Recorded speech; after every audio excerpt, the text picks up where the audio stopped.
এক গ্রামে একটি কৃষকের একটি মুরগির খামার ছিল,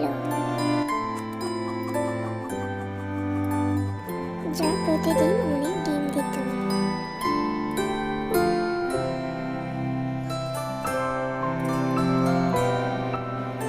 সেই গ্রামের পাশের জঙ্গলে একটি শিয়াল বাস করত। শিয়ালটি মুরগি চুরি করার পরিকল্পনা করছিল।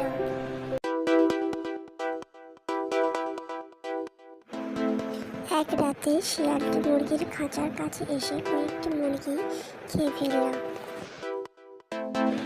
পরদিন সকালে কৃষক দেখলো কিছু মুরগি খুঁজে পাওয়া যাচ্ছে না। সে অনেক খুঁজেও কিছুই পেল না। কিন্তু কৃষক বুঝতে পারল যে এই মুরগিগুলো হয়তো শিয়াল খেয়ে ফেলেছে। এরপর কৃষক একটি নতুন পরিকল্পনা করলো এবং মুরগির জন্য নতুন খাঁচা তৈরি করলো।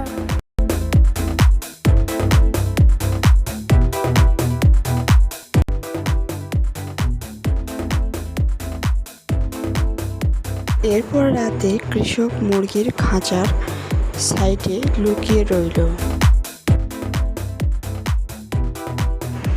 এদিকে শিয়ালটি যেই খাঁচার কাছে চলে আসলো, তখনই কৃষক শিয়ালটিকে ধরে ফেলল। তখন শিয়ালটি পালানোর অনেক চেষ্টা করলো, কিন্তু কৃষক তাকে বেশ শক্ত করে ধরে ফেলেছে। শিয়ালটি তখন বলল, এখন আমি মুরগি চুরি করব না, দয়া করে আমাকে ছেড়ে দিন।